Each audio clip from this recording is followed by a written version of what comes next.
नमस्कार। जाने अपनी कुंडली में मौजूद योगों के बारे में। क्या महामारी के इस समय में आपके आर्थिक हालात स्थिर बने रहेंगे? क्या इसके परिणाम स्वरूप आप धन अर्जित करने में कामयाब हो पाएंगे? क्या इस दौरान आपको स्वास्थ्य संबंधी समस्याओं का सामना करना पड़ेगा और आर्थिक संकट का मार्ग प्रशस्त होगा?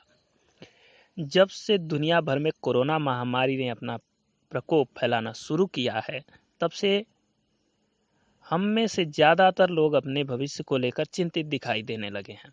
हमारे मन में अपने भविष्य से जुड़े कई सवाल भी पनपने लगे हैं। हालांकि यह डर और खौफ अपनी जगह पर सही है, क्योंकि मौजूदा दौर में किसी को भी अपने भविष्य के बारे में कोई जानकारी नहीं है। हम में से अधिकांश लोग न सिर्फ अपने वर्तमान बल्कि अपने भविष्य की ज़रूरतों को पूरी करने के विकल्प के बारे में सोच रहे हैं।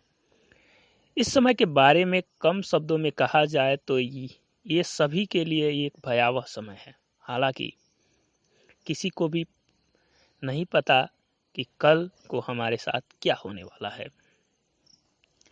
इस तरह के जटिल समय में राजयोग रिपोर्ट आपके लिए काफी मददगार साबित होगी। यह राजयोग रिपोर्ट एक विशेष रिपोर्ट है जो हमें भविष्य के बारे में जानने में मदद कर सकती है। ये रिपोर्ट हमें यह जानने में भी मदद करती है कि भविष्य को बेहतर बनाने के लिए हमें क्या करने की आवश्यकता है। आप इस रिपोर्ट के माध्यम से अपने जीवन के सुनहरे दौर के बारे में बेहद ही आसानी से जान सकते हैं। लेकिन वास्तव में राजयोग क्या है? इस अंक में हम आपको बताएंगे कि राजयोग के क्या मायने रखता है आपके जीवन में और वैदिक एस्ट्रोलॉजी में यह हमारे जीवन को किस तरह से बदलने की ताकत रखता है। वैदिक ज्योतिष के अनुसार राजयोग कुंडली में मौजूद राजयोग किसी भी व्यक्ति के जीवन पथ को निर्धारित करने में महत्वपूर्ण भूमिका निभाता है। जब किसी व्यक्ति की कुंडली में अनुकूल योग बनते हैं तो उस जीवन में शुभ फलों की प्राप्ति होती है। कुंडली में बनने वाले विभिन्न योगों में सबसे महत्वपूर्ण होता है राजयोग। राज का शाब्दिक अर्थ है राजा, जिसे प्रतिष्ठित, आर्थिक प्रतिष्ठा, मजबूती, समाज में मान सम्मान आदि शब्दों से भी व्यक्त किया जा सकता है।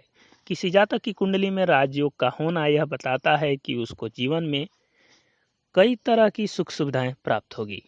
यही वजह है कि हर व्यक्ति यह जानना चाहता है कि उसकी कुंडली में राजयोग है या नहीं। ज्योतिष शास्त्र के अनुसार कुंडली में व्यक्ति को पद, प्रतिष्ठा, मान सम्मान दिलाने वाले कुल 32 प्रकार के राजयोग होते हैं। यह लगभग असंभव होता है कि किसी की कुंडली में 32 राजयोग बन रहे हों, लेकिन किसी की कुंडली में यदि 32 राजयोग हो तो वह दुनिया पर राज कर सकता है। हर जगह उसकी चर्चा होती है। 32 राजयोगों में से हम कुछ महत्वपूर्ण राजयोग के बारे में आपको जानकारी देंगे। विशिष्ट राजयोग जो बदल सकते हैं आपकी जिंदगी। ज्योतिष में कई राजयोग होते हैं, इनमें से कुछ शक्तिशाली और विशेष राजयोग हम आपको बता रहे हैं। नीच भंग राजयोग। कई बार कुंडली में कोई ग्रह नीच अवस्था में होता है, जिसे देखकर हम यह अनुमान लगाते हैं कि यह बुरे फल देगा, लेकिन कुछ विशेष परिस्थितियों में नीच ग्रह की नीच स्थिति समाप्त हो जाती है और शुभ फल देने लगता है। ऐसी कई स्थितियां हैं जिसमें नीच भंग राजयोग का निर्माण होता है। एक स्थिति के बारे में हम आपको बताते हैं। यदि दुर्बल ग्रह पर किसी उच्च ग्रह की दृष्टि पड़ रही या युति बन रही तो राजयोग का निर्माण होता है। जिस भी व्यक्ति की कुंडली में यह राजयोग निर्मित होता है वह राजनीति और प्रशासन के क्षेत्र में सफलता पाता है। हालांकि गौर करने वाली बात यह भी है कि जिस भी घर में राजयोग बनता है उस घर के स्वामी से संबंधित कामों में ही व्यक्ति को सफलता मिलती है। उदाहरण के लिए सूर्य के स्वामित्व वाले घर में यदि राजयोग बनता है तो व्यक्ति राजनीति या सरकारी नौकरी में सफलता प्राप्त करता है। गजकेसरी राजयोग।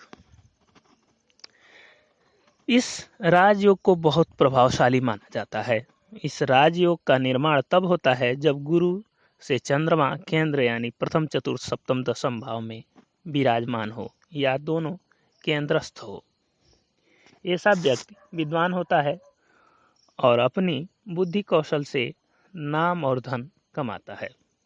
पराशरी राजयोग। जब केंद्र और त्रिकोण भावों का संबंध आपस में होता है तो इस कुंडली में पराशरी राजयोग बनने की संभावना रहती है। इस राजयोग के चलते व्यक्ति आर्थिक रूप से मजबूत होता है। समाज में ऐसे व्यक्ति की ख्याति प्राप्त होती है। अधियोग। इस राजयोग का निर्माण तब होता है जब जन्मकालिक चंद्रमा से बुध, बृहस्पति, शुक्र ग्रह षष्ठम, अष्टम भाव में स्थित हो। कुछ ज्योतिषी मानते हैं कि चंद्रमा के स्थान पर यदि लग्न से षष्ठ, सप्तम और अष्टम भाव में शुभ ग्रह स्थित हो तो इस राजयोग का निर्माण होता है। इस राजयोग के चलते व्यक्ति को नेतृत्वकारी गुण आते हैं। बुधादित्य राजयोग। इस राजयोग का निर्माण तब होता है जब कुंडली में सूर्य और बुध एक ही भाव में विराजमान होते हैं। ऐसे जातकों में सूर्य के समान तेज, बुध के समान बौद्धिक क्षमता होती है। ऐसा व्यक्ति प्रशासनिक क्षेत्र में नाम कमाता है। चामर राजयोग। कुंडली में चामर राजयोग का निर्माण तब होता है जब कुंडली का स्वामी उच्च का होता है। जब लग्न का स्वामी उच्च का होता है, केंद्र में स्थित होता है, इस पर बृहस्पति की दृष्टि होती है। इसके साथ ही यदि दो शुभ ग्रह लग्न, सप्तम, नवम या दसम भाव में युति करते हैं तो इस योग का निर्माण होता है। ऐसा जातक विद्वान होता है, सभी कलाओं में माहिर होता है, धन कमाता है और राजा की तरह जिंदगी जीता है। धन योग। इस योग का निर्माण तब होता है जब प्रथम, द्वितीय, पंचम, नवम, एकादश भाव के स्वामी ग्रह आपस में युति बनाते हैं या एक दूसरे पर दृष्टि डालते हैं। इस योग में जन्मे लोग बहुत धन कमाते हैं। अखंड राजयोग। अखंड साम्राज्य योग एक दुर्लभ राजयोग है। जिस जातक की कुंडली में यह राजयोग होता है वह अच्छा शासक होता है। यह राजयोग तब निर्मित होता है जब कुंडली के लग्न से मजबूत बृहस्पति द्वितीय, पंचम या एकादश भाव में का स्वामी होता है। इसके साथ ही जब चंद्रमा से केंद्र में द्वितीय, नवम या एकादश भाव की स्वामी का स्वामित्व होता है तो अखंड साम्राज्यों का निर्माण होता है। ऐसे जातक जीवन की हर सुख सुविधा भोगते हैं। ऐसे लोग बड़े राजनेता भी हो सकते हैं। कैसे कुंडली में राजयोग जीवन की समस्याओं का समाधान करता है। कुंडली में शुभ ग्रहों की स्थिति, युति, दृष्टि से राजयोग का निर्माण होता है। कुंडली में मौजूद राजयोग से आपके जीवन में कई परेशानियां दूर हो जाती हैं। कुंडली में राजयोग के होने से सकारात्मकता की भावना आपके अंदर आती है। राजयोग के समय काल में जानकर आप इसका ज़्यादा से ज़्यादा लाभ उठा सकते हैं। जरूरी कदम उठाकर आप अपने स्वर्णिम काल के दौरान अपने जीवन के लक्ष्यों को प्राप्ति कर सकते हैं। आपकी कुंडली में राजयोग। कुंडली में केंद्र और त्रिकोण भाव के बीच संबंध से राजयोग का निर्माण होता है। इन भावों के स्वामियों के बीच जितना मजबूत संबंध होता है उतना ही शक्तिशाली राजयोग बनता है। लग्न के बहुत महत्वपूर्ण माना जाता है।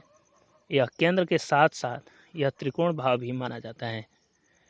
हम जातक की कुंडली के राजयोग का निर्माण होता है। कुछ राजयोग के बारे में हम वर्णित भी कर रहे हैं।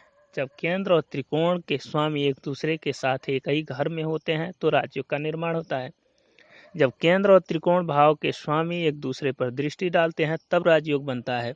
जब केंद्र और त्रिकोण भाव के स्वामी ग्रह परस्पर परिवर्तन योग में होते हैं तो बहुत मजबूत राजयोग का निर्माण होता है। उदाहरण के लिए वृष लग्न की स्वामी शुक्र नवम भाव में विराजमान है जो कि एक त्रिकोण भाव, और इस भाव का स्वामी शनि लग्न में विराजमान हो तो यह बहुत शक्तिशाली राजयोग बनता है। कुंडली में ग्रहों के परिवर्तन से ग्रहों के बीच शक्तिशाली संयोजन बनता है, इसलिए यह राजयोग बहुत शक्तिशाली होता है। ग्रहों की दृष्टि से सबसे मजबूत राजयोग बनता है, उसके बाद ग्रहों की युति से। जितने शुभ ग्रहों के संयोजन एक कुंडली में होगा उतना शक्तिशाली राजयोग बनेगा। अगर शुभ ग्रहों पर क्रूर ग्रहों की दृष्टि पड़ रही है तो राजयोग की शक्ति कम हो जाती है। अगर किसी की कुंडली में एक से ज़्यादा ऐसे संयोग बन रहे हैं जिनसे राजयोग का निर्माण होता है तो यह बहुत ही शुभ माना जाता है। यदि किसी की जन्म कुंडली में सूर्य और बुध दसम भाव में हो और राहु और मंगल षष्ठ भाव में हो तो राजयोग बनता है। इस राजयोग के चलते व्यक्ति को समाज में बहुत मान सम्मान प्राप्त होता है। जब चतुर्थ, पंचम, नवम, दसम भाव में कोई भी पापग्रह विराजमान नहीं होता तो कुंडली में एक मजबूत राजयोग का निर्माण होता है। बृहस्पति की, चंद्रमा या मंगल की से यदि युति हो रही है तो राजयोग का निर्माण होता है। जब चतुर्थ, पंचम और सप्तम भाव के स्वामी केंद्र या लग्न में युति करते हैं तो इसे एक शुभ राजयोग माना जाता है। यदि किसी जातक की कुंडली में लग्न, पंचम, नवम भाव में स्वामी ग्रह एक दूसरे के घरों में विराजमान हो तो ऐसे राजयोग का निर्माण होता है और ऐसा व्यक्ति राजा की जैसी जिंदगी जीता है। यदि किसी व्यक्ति की कुंडली के एकादश भाव में बहुत सारे शुभग्रह विराजमान हो तो ऐसे में राजयोग का निर्माण होता है। ऐसा व्यक्ति जीवन में सुख सुविधाएं पाता है। जिस जातक की कुंडली में त्रिकोण के ग्रह अपने घर में हों, उच्च के हों तो यह स्थिति भी राजयोग कहलाती है। ऐसे व्यक्ति धार्मिक प्रवृत्ति का होता है, जीवन में काफी धन कमाता है। जिस जातक की कुंडली में त्रिकोण के ग्रह आपके घर में हों या उच्च के हों या यह स्थिति राजयोग कहलाती है। ये व्यक्ति धार्मिक प्रवृत्ति का होता है, जीवन में काफी धन कमाता है। बृहस्पति ग्रह यदि लग्न में चंद्रमा के साथ युति बना रहा हो तो कुंडली में सूर्य की स्थिति मजबूत हो तो ऐसे व्यक्ति राजनीति के क्षेत्र में ख्याति प्राप्त करता है। आपको यह अंक कैसा लगा आप हमें कमेंट के माध्यम से अवश्य बताएं। अगर आपको पसंद आ रहे हैं तो इस चैनल को